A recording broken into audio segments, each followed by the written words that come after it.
자, 다음은 이제 덕트 설계 기준이고요. 어,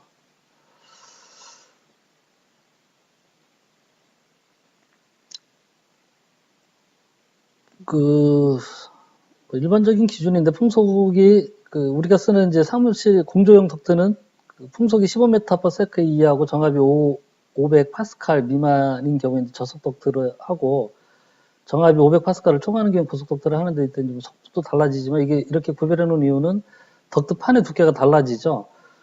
일반적인 우리 공기조화기 정압이 보통은 이제 한 1000파스칼 정도 내외나 아니면 뭐 작은 건물 같은 경우 뭐 7, 800파스칼 정도도 되는 경우도 있지만 건물이 크다든지 아니면 말단 기구 쪽에 필터, 헤파 필터나 이런 필터가 달리는 경우에는 1500파스칼이라든지 이런 경우도 있어요. 뭐 1200, 1300파스칼 이런 경우도 비일비재하거든요. 병원이라든지 이런 경우에도 이제 보통 1000파스칼 이상이 올라가는데 그러면 덕트 쪽에 걸리는 정압이 500파스칼을 초과하는지도 한번 그런 경우에는 확인을 해보셔야 돼요. 공조기 정압이 1000파스칼 정도 내외가 되면 공조기 내부에서 걸리는 기내 정압으로 인해서 한 400이나 500파스칼 이렇게 잡아먹고 그다음에 공조기 토출 측에서부터 덕트에 걸리는 정압이 500파스칼을 넘어갈 수도 있어요. 그래서 일반적인 경우에는 그렇지는 않은데 조금 건물이 크다든지 추출구 쪽에 뭐 어떤 다른 여러 가지 이제 클린룸이나 이런 저런 것들이 있는 그런 경우에는 이제 이것도 한번 좀 확인해 보셔야 돼요. 저속 덕트인 경우에 이제 마찰 손실을 이렇게 하고 덕트 장단변의 비율은 4대 이하로 하라. 덕트 압력 손실에 대한 부분들 뭐 구하는 공식 같은 거 있고요. 덕트 구성 뭐 이러저러한 부분 있고요. 자가발전실의 한기 덕트는 전용으로 하고 해당 실 이외를 관통하는 부분의 덕트는 내화 구조를 하거나 내화 성능을 가진 피복 재료를 한다. 이것도 조금 애매모호한데 발전기실의 한기 덕트를 전기실이나 뭐 축전지실 이런 데랑 같이 쓰는 경우도 있죠. 이 부분도 좀 보셔야 되고 그 다음에 해당 실 이외를 통과하는 부분의 덕트는 내화 구조로 하거나 대화 성능을 가지는 피복 재료를 한다는데 이것도 현실적으로 좀 거의 안 지켜지는 경우죠. 근데 요 자가발전 설비, 자가발전기실이 이제 법적으로 어떤 규정이 있는지 요거는 뭐 저도 잘 모르겠어요. 이것도 한번 시간 되면 따져볼까 싶긴 한데 어쨌든 요 부분도 저희가 좀 한번 짚어볼 필요는 있습니다. 덕트의 분계 복잡한 경우에는 뭐 챔버를 설치를 하고 공기조화기에 접속하는 한기 챔버에는 소음 내장형을 고려한다. 소음 참바를 써주라는 얘기죠. 공조기 위에. 외기루바의 면풍속 3m/s, 배기루바의 면풍속 4m/s 이렇게 이제 뭐 돼 있고요. 덕트 배기루바에 연결하는 덕트 각도가 25도 이하를 되게끔 하고 이것이 불가능할 경우엔 터닝베이나 가이드베이나 설치에 기류가 편중되지 않도록 한다. 대부분 보면 이제 루바디에 찬바통 하나 써서 걷다가 바로 직결을 하는 경우도 비일비재한데 그 찬바통이 충분한 사이즈라면 루바서부터 찬바통의 깊이가 상당히 깊다고 하면 다행인데 대부분 보면 그 뒤에 이제 공주실의 면적이 적기 때문에 말만 찬바통이지 사실상은 그냥 뒤에 조금 뭐 한 20cm도 안 되는 짧은 20-30cm 미만의 찬바통을 쓴 경우에는 거기에 연결하는 덕트도 각도를 이렇게 좀 완만하게 해줄 필요는 있겠죠.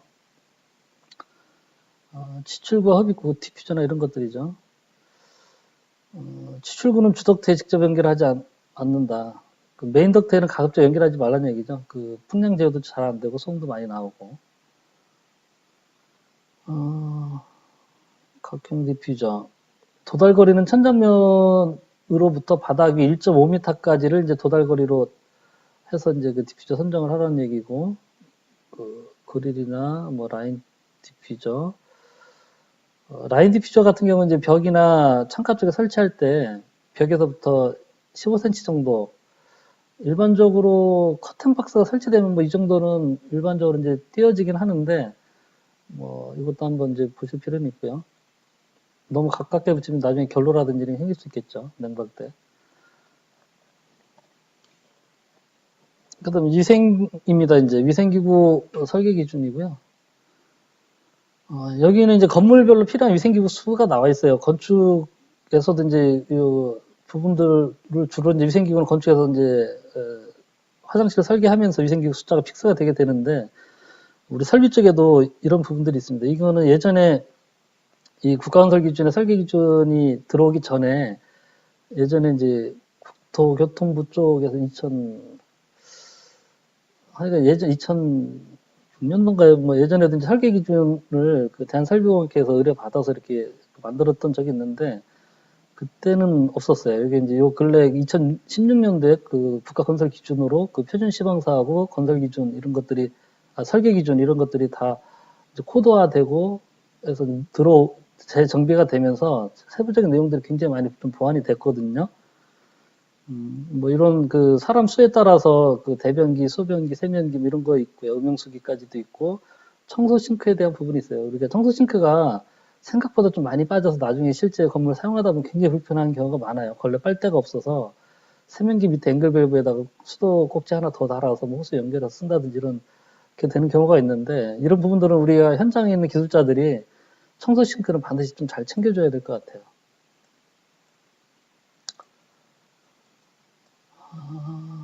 뭐 이런 세부적인 내용들을 한번 쭉 보시고요. 뭐 남녀의 그 위생기구 수량을 구분을 해야 되는 경우 이런 부분들도 좀 나와 있거든요. 그래서 이제 그런 부분들 좀 보시고 공중 화장실에 대한 부분, 뭐 이것도 이제 관련된 그 공중 화장실에 대한 뭐 법률인가 그 고시가 있어요. 거기에 보면 뭐 소변기 사이에는 칸막이 설치해야 되고 또 공중 화장실 양변기에는 휴지통을 설치하면 안 된다. 뭐 이러저러한 세부적인 내용들이 좀 나와 있는 게 있어요. 저희들이 미처 관심을 갖지 못했던 부분들. 그래서 그런 부분들도 한번 좀 보실 필요는 있어요. 뭐 쇼핑몰 이외에 이제 건물에서 화장실까지 이동 거리가 150m 이하로 한다. 뭐 이런 화장실 이동 거리 같은 것도 좀 나와 있고요. 뭐 음수기에 대한 부분들도 있고요. 위치. 위생기구 설치에 대한 뭐 높이라든지 이런 거 저런 거 이제 나와 있는데 위생기구 수도꼭지에 이제 방향도 있어요. 왼쪽에서 이제 온수 조절이 가능하도록 하는 거. 이런 것도 이제 여기에 이제 아예 정리가 되어 있고요. 그 모든 위생기구의 급수관과 이음새는 역류를 방지하도록 한다. 이 뒤에 보면 이제 그런 내용들이 굉장히 좀 많이 나와 있어요. 적정한 동결 방지도 해야 되고 그 역사입판 걸릴 수 있는 경우 여기도 돼 있고요. 뭐 소변기도 보면 뭐 이렇게 이런 데서는 대변기 3분의 2 이상을 소변기로 대체하지 말아라. 뭐 이런 내용도 있고 소변기의 그 테두리 전면에서 60cm 바닥 위로 1.2m 그리고 소변기 각 옆으로 60cm까지의 벽과 바닥은 부드럽고 쉽게 닦이며 물을 흡수하지 않는 재질로 방수한다. 이런 그 재질에 대한 부분도 나와 있어요. 방수라든지 그 재료 마감 재료에 대한 부분이죠. 뭐 이런 세정된 그 필밸브 뭐 이런 거 나와 있고요. 세면기의 그 배수관은 32mm, DN 32, DN이 이제 뭐 우리 그냥 32A 그 같이 보시면 될 것 같아요. 싱크 배수관은 40mm 이상. 뭐 이런 각각의 그 위생기구들의 그 최소 배수관의 구경 같은 거 이런 거 설명이 되어 있고요. 식기세척기라든지 이런 다른 장비들에 있어서 토수구에 그 역류를 방지할 수 있는 그 공간을 둘 수 없는 경우에는 진공 브레이크를 설치하도록 되어 있거든요. 급수 오염을 방지하기 위해서. 그리고 이제 가정용 이외의 식기세척기에는 멸균 위에서 80도 이상의 온수를 공급하도록 되어 있어요. 근데 80도가 이제 굉장히 높은 온도라서 이렇게 따지면 그 우리 주방이라든지 이런 부분들은 그 2차 가열기를 둬야 되는 상황이에요. 이 부분도 우리가 설계적으로도 뭐 많이 빠지지만 실제 시공에서도 많이 빠지는데 어쨌든 이런 부분들이 있다는 것도 좀 아실 필요는 있고요. 세탁기도 이제 완전히 뭐 역류 방지를 할 수 있는 뭐 그런 걸로 해라.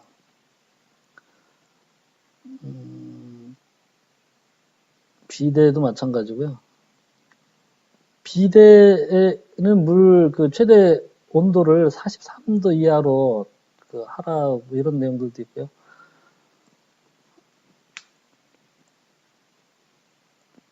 핸드 샤워에는 진공 브레이크를 설치한다. 싱크대라든지 뭐 샤워기나 이런 부분들에 역류 방지 장치나 뭐 진공 브레이크 이런 부분들에 대한 내용들이 있거든요. 역류 방지 장치는 저희가 이제 요 근래 나오는 그 세면기 수전이나 샤워 수전 이런 부분들은 그 수도 에스니뿔이죠. 그 수도꼭지 본체하고 급수관 연결하는 부분에 이제 그 각도 맞추기도 하고 연결하기 위해서 이제 에스니뿔을 하고 붙어서 거기에 그 열고 닫고 하는 그 밸브 이렇게 드라이버로 열고 닫고 하는 부분이 있죠. 거기에 그 작은 체크 밸브가 달려 있는 경우가 요즘 이제 대부분인데 위생기구 선정하실 때 그 부분들이 있는지도 한번 좀 확인해 보실 필요는 있고요. 그 다음에 이제 이런 부분들은 또 진공 브레이크까지도 돼 있어요. 진공 브레이크 구경 못 하신 분들도 많을 텐데 이것도 한번 나중에 챙겨보실 필요 있고요. 진공 브레이크라면 저희는 뭐 그냥 지금은 보통 양변기에만 설치되는 걸로 이렇게 생각을 하고 계시는데 모든 위생기구 특히 이제 오히려 음응수가 더 문제가 될 수도 있겠죠. 배관에 대한 부분이고요.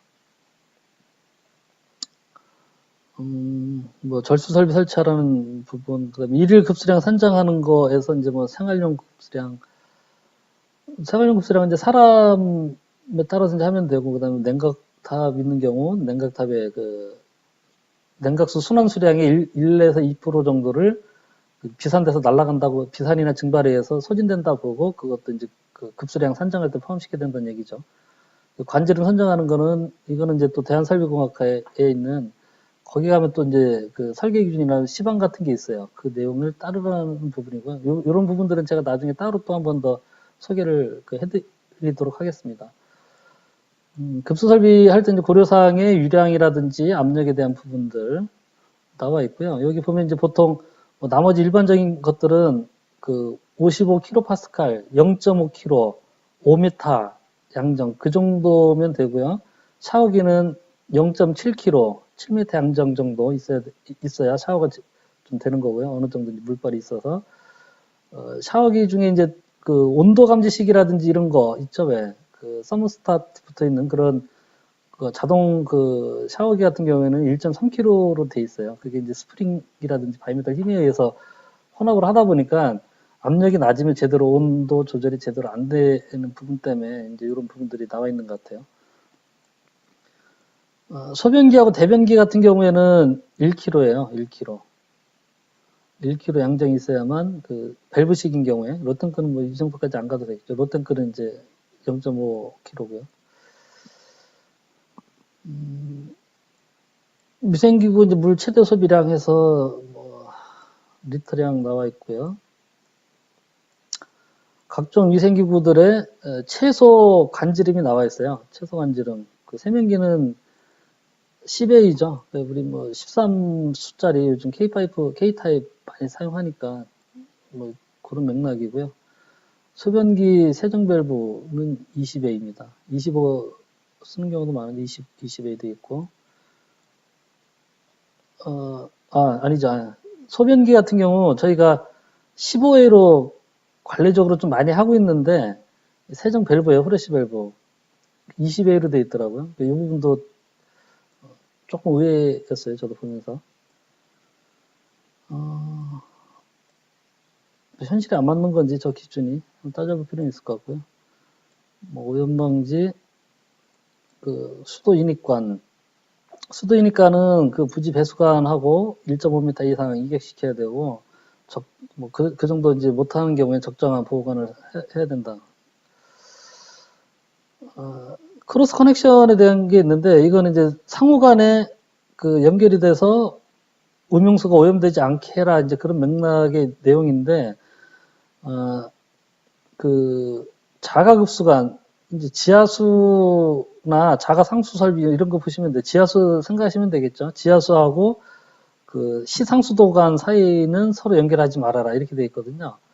요거 가끔 저희가 이제 그 지하수를 물탱크에 넣고 상수도도 들어오는 경우, 상수도가 떨어질 경우를 대비해서 지하수를 넣는데 그때 보면 어쨌든 정수기 밸브가 있기 때문에 정수기 밸브 그 앞에서 상수도 배관에 지하수 배관을 껴놓는 경우도 있어요. 그렇게 하지 말라는 얘기죠.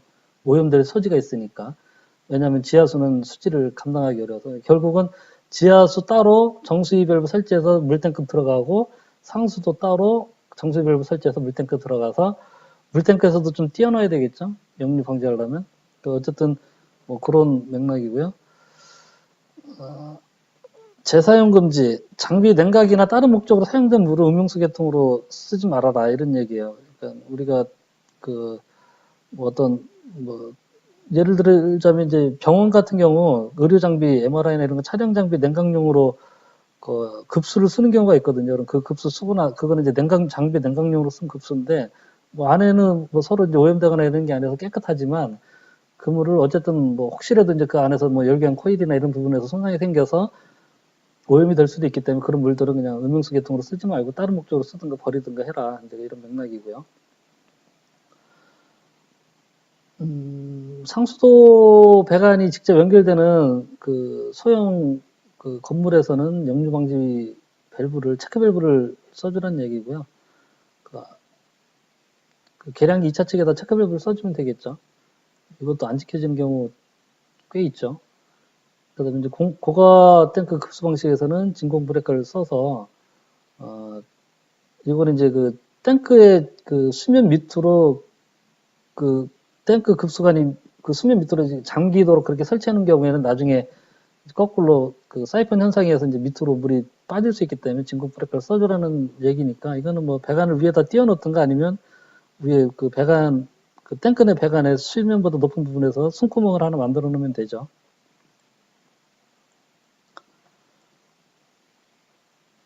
음용수 배관은 이제 오염을 방지하기 위해서 토수 공간을 적정한 높이만큼 벽이나 뭐 이런 데서 이렇게 설치를 띄워줘라 뭐 이런 내용들도 있고요. 고가 탱크 용량 구하는 거에 대한 내용도 나와 있고요. 급수 펌프, 가마 밸브, 뭐 가마 밸브는 용량이 큰 경우에는 1, 2차 병렬로 설치해줘라 뭐 이런 얘기. 그 유량 차이가 많이 나는 경우에 작은 용량의 그 가마 밸브 설치해줘라 뭐 그런 얘기들도 있고요. 생각보다 시간이 많이 걸리네요. 급탕 설비의 그 기본 원칙은 배관 거리가 30m 이상인 중앙 급탕 방식에서는 배관의 열 손실을 보상하여 일정한 급탕 온도를 유지할 수 있는 한탕 배관 급탕 순환 펌프를 설치해야 된다 이렇게 되어 있고요. 웬만한 건물에는 30m 이상이 다 되겠죠. 급탕 온도는 50에서 60도 정도. 이유는 그 레지올라나균의 서식을 방지하기 위해서 온도를 좀 높게 유지하는 것이 좋다 이렇게 되어 있고요. 급탕 유량이라든지 급탕관 그 관경 선정하는 거는 그 대한산업공학에 관련된 그 기준을 따라서 해라 이렇게 되어 있고요.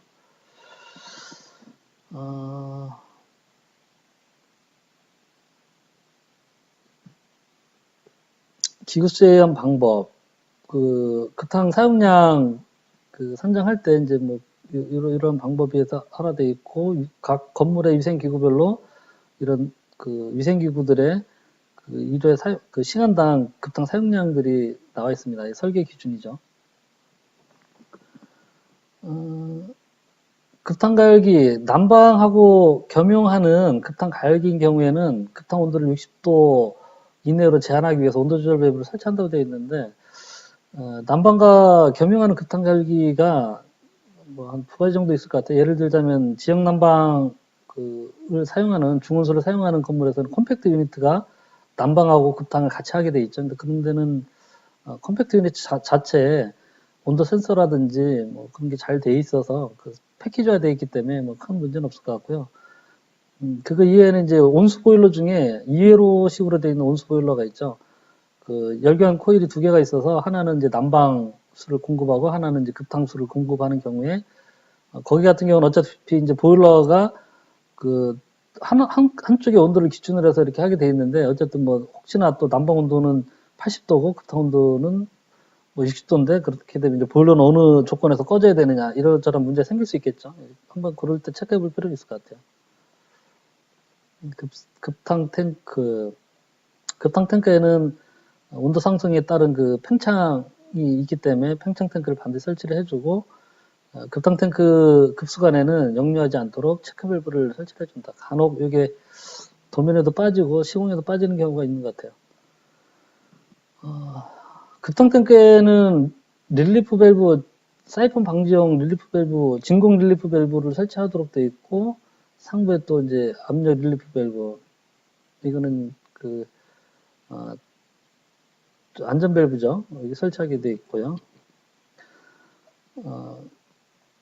급탕 사용할 때는, 사용하는 쪽에서는 이제 43도 이내로 그 온도를 낮춰 사용할 수 있도록, 혼합할 수 있도록 그렇게, 돼야 된다고 되어 있는 부분들이 있고요. 뭐 위생기구에서는 그냥 같이 냉온수 혼합해서 쓰기 때문에 뭐 별 문제는 안 될 것 같고, 급탕 여론에서 급탕 기구까지 배관 길이가 15m 이하로 한다. 이거는 이제 뭔 얘기냐면 여기 이제 환탕 배관하고 이제 가열관은 급탕 여론으로 간주한다. 급탕 배관이 있고요. 급탕 배관에서 이쪽에 있는 위생기구까지 거리가 15m가 넘어가면 환탕 배관을 연결해 주라는 얘기예요. 배관이 15m가 넘어가면 이제 중간에 가면서 급탕이 식기 때문에 환탕 배관을 연결을 중간에 해줘서 하여간 환탕 배관이 연결된 부분에서부터 급탕관의 길이가 위생기구까지 15m 이하가 되도록 해라. 이제 이런 맥락으로 보시면 되고요.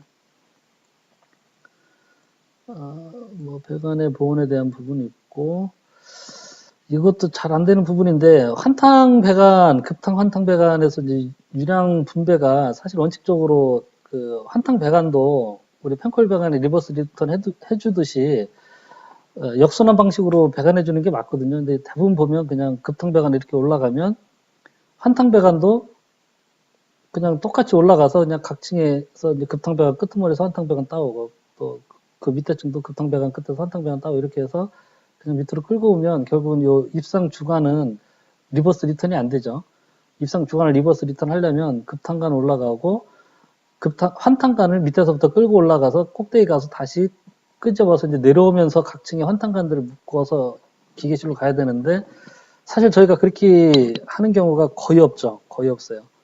뭐 일부 지역 난방 이런 데 아니고서는 거의 없는데 어쨌든 그렇지 않으면 이제 수동 배런싱 밸브 뭐 정유랑 밸브 같은 거나 이런 걸 좀 써주면 좋겠죠. 요것도 현실에서는 거의 잘 안 되는 것 같아요.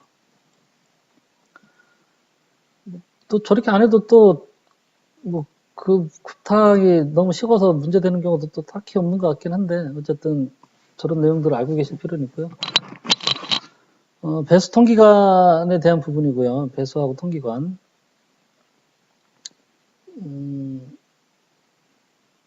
배수할 때 60도 이상의 고온 배수는 60도 이하로 냉각시켜 건물의 배수관에 배수시켜야 한다. 이런 부분들이 있고요.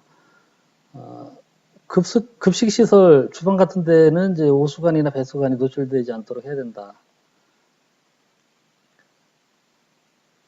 뭐 통기관에 대한 부분이 있고요. 화학배수관, 폐수관이라든지 뭐 이런 화학배수관의 통기관은 위생 배관의 통기관하고는 분리해서 별도로 끝까지 대기 중으로 나가도록 해라. 그런 내용이 있고요. 배수관의 뭐 청소라든지 수평 배수관의 설치, 수평 배수관의 기울기, 표준 시방에도 나와 있죠. 배수 수평 지관은 배수 수평 지관을 가지관을 수평 주관에 연결할 때는 수직관에서 하류로 수직관 지름이 10배 이상 떨어진 곳에 연결한다. 그러니까 수직관이 입상관이죠. 입상관이 내려와서 수평 주관으로 가고 거기에 가지관을 연결할 때는 이 입상관에서부터 지름이 10배 이상 떨어진 거리 지나서 이제 연결해 주라는 얘기죠. 입상관 떨어져서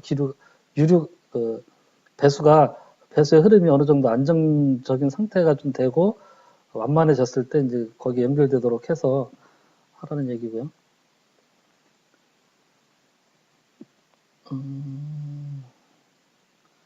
청소구의 위치는 이제 30m 이내마다 소재구죠, 청소구. 소재구를 써주도록 되어 있고, 45도 이내 이상 방향전환 하는 곳이라든지, 길이가 12m 이내에 이제 배수관이 있을 때는 뭐 청소구는 1개 정도만 하면 된다, 뭐 이런 내용들도 있고요. 수직 배수관 하부에 입상관 최하부에는 청소구를 설치를 해줘야 된다. 요것도 이제 간혹 빠지는 경우 있죠. 대부분 이제 입상관 떨어지는 그 밑에 지하층에서 이제 벽이랑 밀착돼 있으면 청소를 쓰지 못하는 경우가 좀 있어요. 그래서 이런 부분도 좀 있고, 그다음에 이제 수평 주간 건물의 그 메인 행주관이 밖에 5개 토목 배수관에 연결되는 지점 부분에서는 청소구를 설치해서 안에서도 한번 그 청소를 해줄 수 있게 그렇게 해주라는 얘기고, 건물 배수 수평 주간과 부지 배수관에 청소구가 필요한 경우에 이 방향에 청소를 설치한다. 이거는 저도 내용을 잘 모르겠어요. 이게 부지 배수관 쪽에 청소구를 설치하기에 마땅치 않은 경우에 이제 양쪽으로 다 청소할 수 있게끔 그 해주라는 그런 맥락인 것 같긴 한데, 저거는 뭐 그 설치 여건에 따라 좀 보실 필요가 있을 것 같고요. 건물 배수 수평관용 매놀에 5개 토목 매놀이죠. 기차가 새지 않도록 밀폐된 뚜껑을 사용하라 이제 이런 부분이고, 냄새 안 나오게 하라는 얘기죠. 청소구는 직각방에서 청소할 수 있게 해주라는 얘기. 그다음에 청소구 소재구의 사이즈인데 그 125A 이상의 배관에는 그 100mm만 써주면 돼요. 125 이상이라고 해서 뭐 125, 150짜리에도 또 155. 보통 이제 Y간 써서 소재구 그냥 캡을 치우다 보니까 150짜리에다가 150 Y간 써서 이렇게 캡 채우고 이러는 경우도 많죠. 그럴 필요 없다는 얘기죠. 100mm면 충분히 이제 청소가 가능하다는 얘기니까.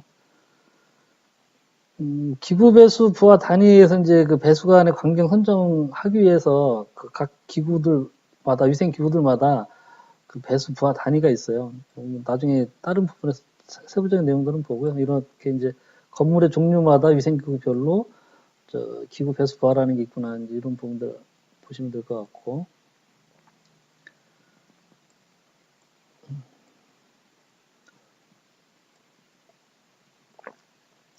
배수관의 관지름 선정하는 부분들이 있고요. 여기서 이제 눈여겨봐야 되는 부분은 기울기가 있다는 부분이에요.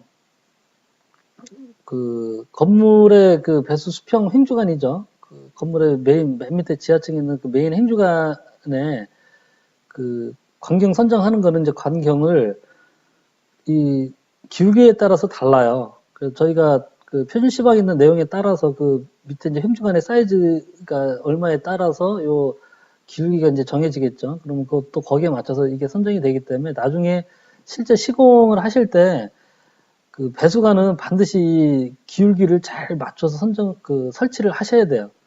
이렇게 해서 배관 광경을 선정했는데 기울기는 이렇게 적용해서 해버리면 이 내용들이 완전히 이제 틀어지는 거죠. 맥락이 맞지 않게 되기 때문에 배수관 같은 경우에는 그 부배 기울기 설치할 때 굉장히 좀 신경을 많이 써 주셔야 된다는 거고요.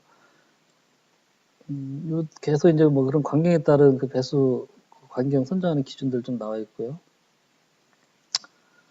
세제를 사용하는 그 세탁기 배수관 같은 경우 아파트에서 이런 거 많이 되죠. 그래서 거기에 그 비누 코팅이 올라오지 않는 그런 부분들에 대한 그 내용들 좀 나와 있고요. 그 배수펌프 집수정의 배수펌프에서 그 배수관에다가 배수펌프 배관을 연결할 때는 체크 밸브를 쓰고 전개형 밸브를 설치한다. 전개형 밸브라는 거는 완전히 열리는 거, 밸브를 열었을 때 게이트 밸브하고 볼 밸브가 되겠죠. 버터플라이는 전개형은 아니죠. 왜냐하면 중간에 디스크가 가로막고 있기 때문에 찌꺼기에 걸릴 가능성이 있기 때문에 집수정 배수펌프에서는 원칙적으로 버터플라이 밸브를 써서는 안 되겠죠. 이렇게 따르자면. 집수정 그 사이즈에 대한 부분들도 있어요. 직경이 45cm 이상, 깊이가 60cm 이상 하고, 집수정에서도 통계관을 하라고 되어 있거든요. 이 부분도 저희가 일반적으로 집수정에서는 거의 안 하죠, 거의 안 하고 있는데, 왜냐면 어차피 뭐 지하주차장 집수정하면 그 들어오는 부분이 트렌치랑 연결돼서 다 트여져 있기 때문에 굳이 통기를 할 필요가 없다라고 이제 해봤자 뭐 그게 무슨 의미가 있냐 이렇게 생각할 수도 있을 것 같긴 한데, 개중에 따라서 이제 집수정에 습기가 많이 들어오는 경우에는 나중에 집수정 위에 그 철판이 다 부식이 돼서 습기에 부식이 돼서 문제가 되는 경우도 있거든요. 기계실에 이제 응축수가 많이 들어올 수 있는 그 집수정 같은 경우에는 나중에 보면 몇 년 후가 지나고 나면 그 덮어놓은 철판이라든지 그레이팅이 다 부식이 돼서 못 쓰게 되는 경우가 많이 있어요. 그래서 만약에 그런 경우에 이제 습기가 많거나 뭐 주방 배수 같은 거가 이제 들어오는 경우나 이런 경우에는 통기관도 좀 고려해 볼 필요는 있을 것 같아요. 수평 배수관에 토출 배관을 연결하는 경우, 이 집수정 펌프 배관을 연결하는 경우에는 Y음으로 연결을 하고, Y관을 쓰라는 얘기죠. Y관을 쓰고,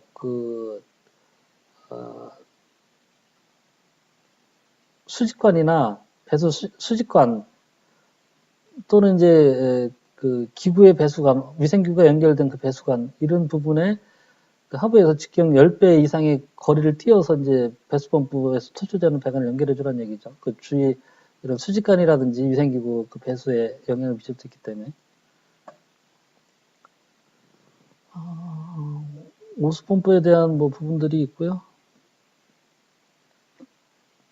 간접배수, 특수배수, 간접배수가 필요한 부분들 주로 이제 그 식당이라든지 뭐 급식 관련된 그런 설비에서 오염을 방지하기 위해서 뭐 그렇게 하는 부분들이죠. 소독 이런 쭉 보시고 특수배수 나와 있고요. 통기는 이제 지붕 위로 15cm 이상 연장해서 마감을 시켜주고, 통기관은 80mm 이상의 사이즈로 해줘라. 그렇게 되어 있고요.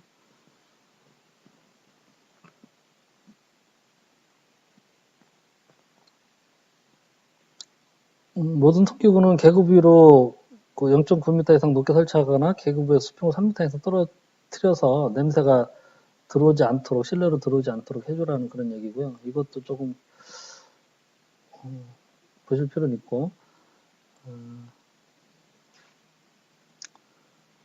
외기 설계 온도가 영하 18도보다 낮은 경우는 이제 통기관도 보온을 해줘라.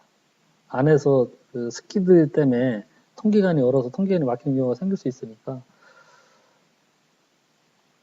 이게 지금 그 아파트 같은 경우에도 보면 이런 조건이 아니더라도 아파트 맨 꼭대기나 뭐 건물도 마찬가지인데 그 통기관을 올려서 이렇게 엘보로 해서 12 써서 그냥 밑으로 숙여는 경우 있잖아요. 제가 이제 그런 경우 많이 봤는데 밑에 이제 고드름이 얼어요. 그 습기가 이렇게 올라오던 게 고드름이 얼고 또 그 통기관 맨 밑에 부분에 보통 이제 망을 설치하죠. 새나 벌레가 들어오지 못하게 망을 설치하는데 그 망에 습기가 계속 이렇게 통과되면서 이제 얼어붙어서 통기관이 막히는 경우가 있어요. 실제로. 제가 이제 그 하자 때문에 가서 보다가 그런 경우를 많이 봤는데 어디 사진이 있으면 제가 한번 사진을 첨부를 한번 해볼게요.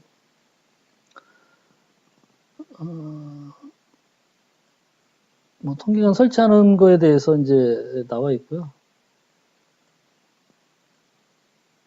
통기관 선정하는 게 이게 설치하는 게 현장에서 좀 이슈거리 중에 하나인데 오배수 배관이 설비 쪽에서는 이제 하자가 제일 많은데 막히거나 뭐 배수가 제대로 안 돼서 그런 경우가 많죠. 근데 대부분 제가 볼 때는 뭐 둘 중에 하나인 것 같아요. 그 배수관의 기울기가 적정하게 안 됐든지 기울기가 대부분 이제 부족한 경우가 많죠. 많은 경우보다 배수관의 기울기가 부족하든지 아니면 이런 통기관을 제대로 설치하지 않았든지 제가 볼 땐 둘 중에 하나인 것 같아요. 기울기만 적정히 맞추고 통기관만 제대로 설치가 적정하게 된다고 하면 배수가 뭐 이물질이 크게 들어와서 막히는 건 어쩔 수 없지만 일반적인 컨디션에서는 배수가 막힌 하자가 좀 적어야 되는데 뭐 아파트 같은 경우에도 보면 뭐 지하 행주관이 막혀서 건물 그 라인 전체적으로 스톱되고 그런 경우도 저도 몇 번 살면서 겪어보고 하지만 하여간 이 통기관하고 이 부분은 설계할 때부터 좀 많이 신경 써야 될 것 같아요. 이 부분들에 이제 몇 가지 좀 문제가 되는 부분들이 있는데 이제 그거를 좀 보자면 수직 통기관은 가장 높은 트랩이나 배수관이나 위생구역에 붙어 있는 트랩이죠. 트랩이나 기구에 물 넘치는 선, 오버플로 같은 거죠. 세면기 같은 경우 오버플로, 싱크대나 이런 거 위로 150mm 이상의 지점에서 수직으로 세워야 한다. 그러니까 통기관이 위생구역에 연결돼서 이렇게 세워서 또 이제 수직관하고 이렇게 연결되는 부분이 위생기구의 트랩이라든지 그 오버플로 보다 더 높아야 되는 건데 이게 안 되는 경우가 굉장히 많아요. 뭐 그런 부분들이 여기서 보면 계속 이제 통계관에서는 그 기후 물넘침 섬유나 이런 거 이제 이 상태에서 그 수직 통계관에 수평 통계관을 이제 연결을 해라 뭐 이런 얘기들이 있는데 단적인 경우가 그런 거죠. 그 같은 층에서 통계관끼리 연결해서 그냥 쭉 끌고 가는 경우가 태반이죠. 이렇게 이제 화장실이 있으면 화장실 밑에 이제 오수관, 배수관 뭐 이렇게 하고 하잖아요. 그럼 그 배수관을 그 밑에서 오수 통계하고 배수 통계 묶어서 그냥 쭉 끌고 가다가 그냥 입상 통계관 연결을 하는 경우가 상당히 많죠. 이게 다 잘못된 거예요. 요 내용에도 그렇고 시각에도 이런 부분들이 나와 있어요. 통계관은 원칙적으로 기구보다 낮은 위치에서 자기들끼리 통계관끼리 연결하면 안 되거든요. 반드시 위에 층으로 올려서 위에 층에서 통계관끼리 연결해서 끌고 가서 그 수직 통계관에 연결을 해줘야 되는데 그 부분이 안 지켜지는 경우가 아마 제가 볼 때는 아마 아직도 현장 대부분 그렇게 하지 않을까 싶어요. 또 그게 또 당연한 걸로 이렇게 생각하시는 분들도 많을 텐데 뭐 이런 통계관들도 기구 그 부하에 따라서 그 광경들이 있거든요. 이것도 이제 뭐 대부분 그냥 통계관 하면 기구 연결되는 거 50mm 하고 입상관이나 대합 100mm 하고 이렇게 하는데 이것도 이제 위생기구 숫자가 많아지고 큰 건물에서는 통계관 그 수평 주관이라든지 이런 것, 입상관 이런 것도 간격이 100mm 이상 될 수도 있구나. 한번 좀 보실 필요 있고요. 뭐 집수정 통계에 대해서도 좀 나와 있는데 집수정 통계는 저도 한번 고민을 좀 해봐야 될 것 같아요. 수직 입상관에서 이제 옵셋될 때 통계관 쓰는 부분들에 대한 부분들 나와 있고요.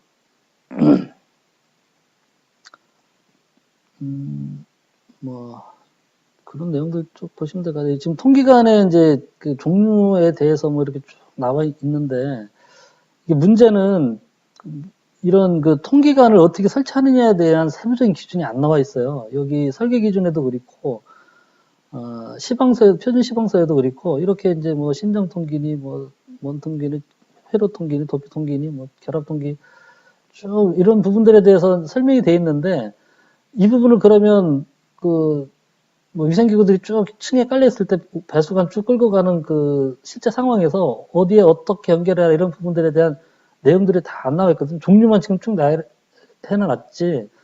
그렇다고 이 모든 배수관의 종류를 다 적용시켜서 할 수는 없잖아요. 그런 부분들이 지금 조금 그 맹점이 돼서 통계관 시공이 현장에서는 좀 잘 안 되고 있는 것 같아요.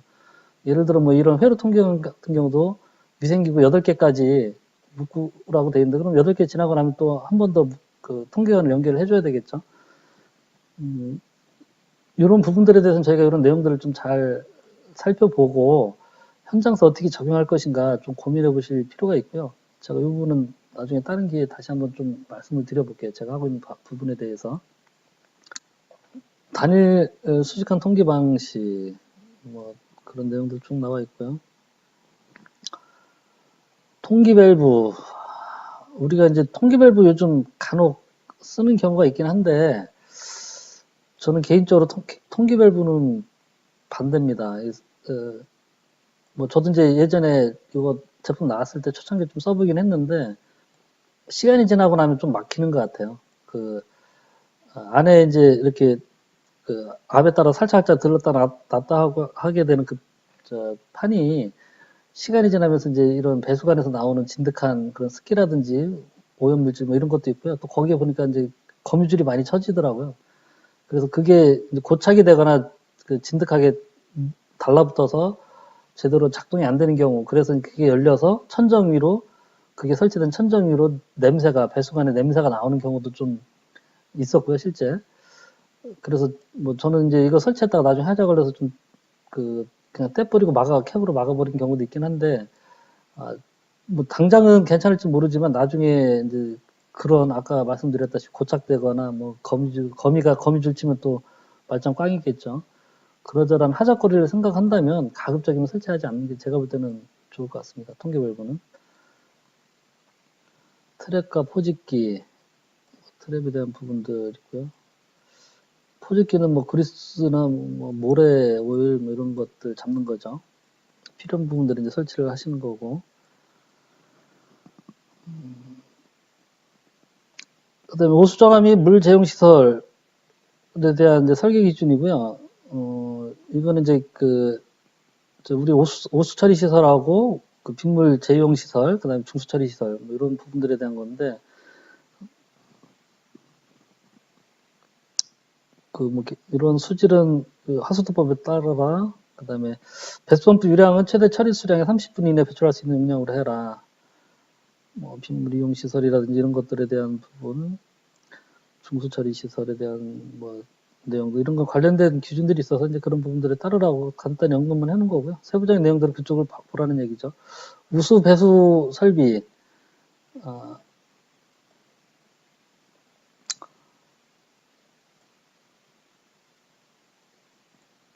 우수는 하수 전용 배수관에 배수하지 않고 전용으로 우수관 별도로 그 해서 5개 우수관까지 배출을 하라 이제 그렇게 돼 있고요.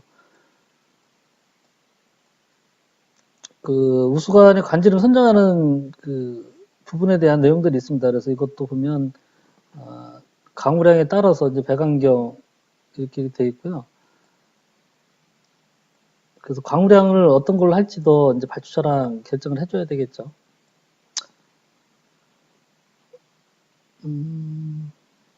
그다음에 이제 뭐 우수 수평관의 그 크기에 따라서 그 옥상 면적을 어느 면적까지 이 배관이 커버할 수 있는지 그 부분에 대한 내용인데 이것도 보시면 관건이 9배예요, 9배. 100분의 1 9배로 해서 이렇게 선정을 했는데 나중에 9배를 뭐 50분의 1로 선정을 했는데 나중에 9배를 100분의 1로 줬다 하면 그것도 또 이제 설계한 거랑 다른 맥락이 되죠. 일반적으로 9배가 우수관 같은 경우 상당히 세요. 9배 제일 낮은 게 이제 100분의 1 9배고요. 그 다음에 50분의 1 9배죠. 25분의 1 9배요. 25분의 1 9배, 50분의 1 9배 이런 거는 거의 저희 5배수관에는 없어요. 5배수관은 이제 작아봤자 51분의 1이지만 웬만한 100mm 이상은 다 100분의 1, 200분의 1 이렇기 때문에 우리가 이제 이것도 좀 고민이 돼요. 건물에서 우수관 뭐 하면 뭐 150mm, 200mm 되는 경우가 허다한데 그렇게 해서 이제 그 설계는 50분의 1 구별해 갖고 이렇게 해서 배관 간격을 150mm로 선정을 해놨는데 나중에 현장에서 시공할 때는 200분의 1, 뭐 150분의 1, 200분의 1 구별을 한다고 하면 이 같은 사이즈에서 구배가 그 완만해지면 완만해질수록 면적이 줄어들거든요.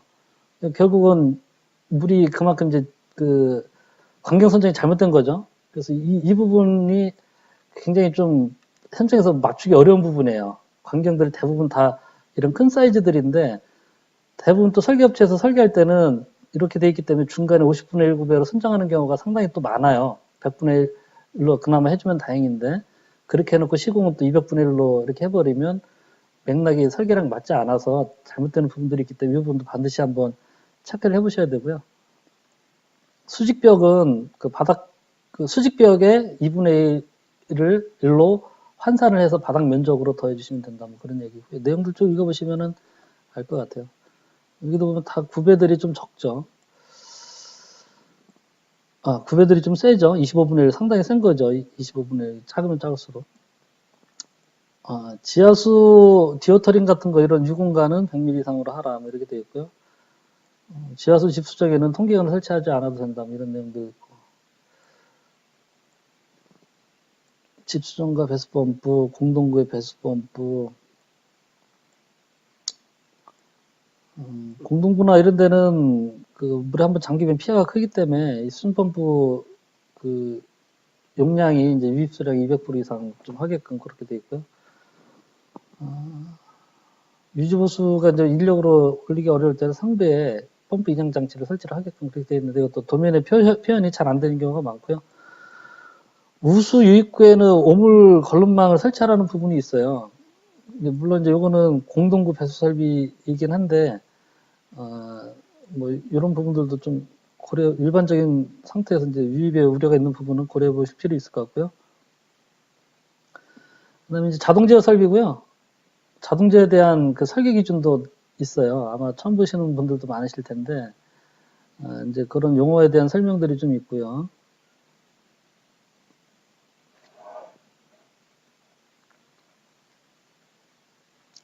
이제 요 부분들도 이제 세부적으로 좀 돼 있어요.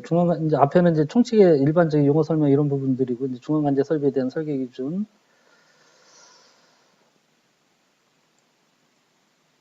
뭐 컴퓨터, 뭐 분산 처리 장치, 주변 모니터, 우리 시방서나 이런 데서 좀 종종 봤던 그런 내용들이죠. 중앙 처리 장치는 뭐 어떤 기능들이 있어야 되고, 에너지 관리 시스템, 뱀스죠. 뱀스는 어떻게 하라. 그다음에 뭐 통신 프로토콜에 대해서든지 뭐 이런 다 일반적인 사항이긴 한데, 여기서도 뭐 너무 구체적으로 할 수는 없어요. 이거 자동차 같은 경우는 이제 특정 그 메이커에 따라 시방이 달라질 수 있기 때문에 자동차 시방에 대한 설계 기준에 대한 내용들은 좀 앞에 있는 그 설비 쪽 내용보다는 일반 그 공조나 위생 쪽보다는 조금 밋밋하게 돼 있는 그런 것 같아요. 현장 제어 설비 DDC나 PLC 같은 거죠. 뭐 여기 이제 선 TW 쓰라는 얘기하고 그 강제 전선관을 쓰라는 부분이 있어요. 노이즈 차단하기 위해서 이제 그 쓰라는 부분이 있거든요. 그래서 이 부분도 한번 이런 내용이 있다는 거 아실 필요 있고요. 뭐 CD간 쓰는 경우도 뭐 BBB하고 PVC간 쓰는 경우도 있긴 한데 현장 제어기, 공기식 제어기, 전기식으로 하는 거, 전자식, 뭐 DDC 제어 방식 이런 거에 대한 내용들 쭉 있고요. 검출기 이제 센서 같은 것들이죠. 센서 같은 것들도 이제 나와 있습니다. 대부분 이런 내용들이 밋밋하게 그 시방서에 자동차 시방서에 나와 있는 경우가 많이 있죠. 뭐 조작기 중에 이제 그 단파, 그 공조용 단파에 설치되는 구동기는 단파의 넓이에 따라서 그 한 개만 가져도 되는지 아니면 토크가 부족해서 그 조절기를, 액추레이터를 두 개를 써야 되는지 따져볼 필요도 있고요. 이것도 업체한테 이제 그 단파 업체마다 모델마다 다 다르기 때문에 이것도 그 공기 조작이라든지 공조용으로 쓰는 전동 단파의 액추레이터 선정을 할 때는 업체한테 이 부분에 대해서 기준을 먼저 받고 거기에 따라서 한 개인지 두 개인지 체크해 보실 필요가 있습니다. 펌프라든지 냉동기 이런 거 제어하는 방법에 대해서 뭐 이렇게 쭉 나와 있거든요. 뭐 이런 내용들은 뭐 보시면 될 것 같고요. 공기 조작이 제어하는 방법에 대해서 이제 나와 있고요.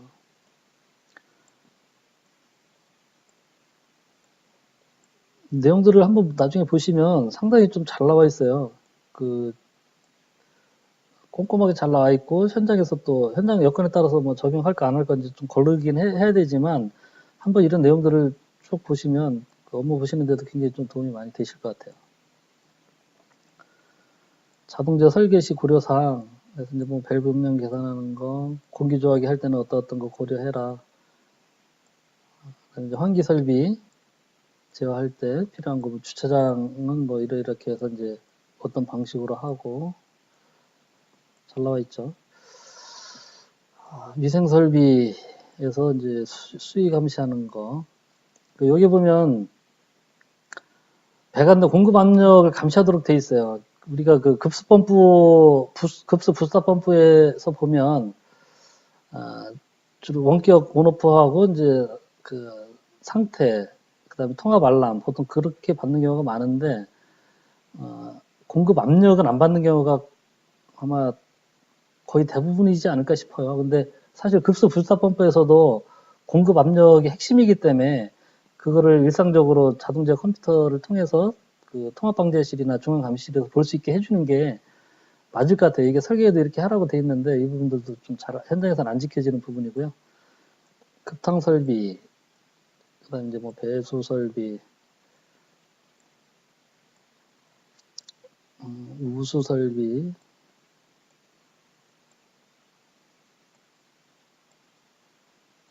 엔진치료 뭐 이런 부분들이 있고요. 원격 검침 설비, 자동 제어 중에 있는 이제 원격 검침 설비에 대한 부분들도 있고요. 뭐 검침량은 뭐 이러저러한 종류들 한다. 뭐 일반적인 내용들이고요. 원격 검침 설비도 업체마다 이제 좀 특성이 강하다 보니까 좀 뭐 일반적인 거 뭐 간단히 언급하고 이제 구색만 갖춰놓은 거죠. 이게 이런 그 코드를 만들어서 여기 보면 있죠. 예전에는 이제 2002년도에 처음으로 건축기계설 설계기준을 그 당시 보통가 뭐 산업자원부인가 모르겠는데 어쨌든 그렇게 만들었고 그거를 이제 2010년까지 개정을 하다가 2016년도에는 이제 국가건설 기준으로 코드화돼서 이제 통합돼서 제정된 거거든요. 이게 예전부터 이런 기준들이 있었는데 이런 기준들도 아마 보신 분들 많이 계실 거예요.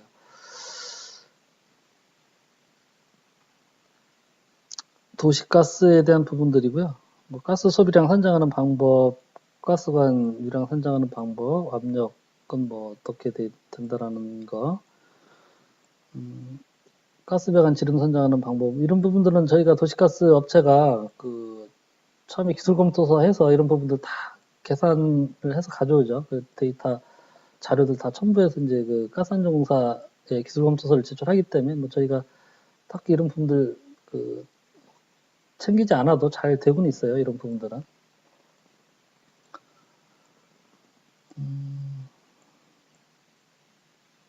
가스 계량기, 뭐 안전기준. 네, 지금까지 국가건설 기준에 있는 설계 기준에 대해서 같이 한번 살펴봤습니다. 여러분도 보시면 아셨겠지만 상당히 내용들이 꼼꼼하게 잘 되어 있는 부분들이 많고요. 저희가 그동안 업무를 하면서 간과했던 그런 부분들, 이런 부분들을 이 설계 기준이나 표준시방서 내용을 보시다 보면 많이 발견하실 수 있을 겁니다. 하여간 다들 시간 되실 때 설계 기준하고 표준시방서 천천히 한번 좀 내용 보시기를 권해드리고요. 오늘은 여기까지 하겠습니다. 수고하셨습니다.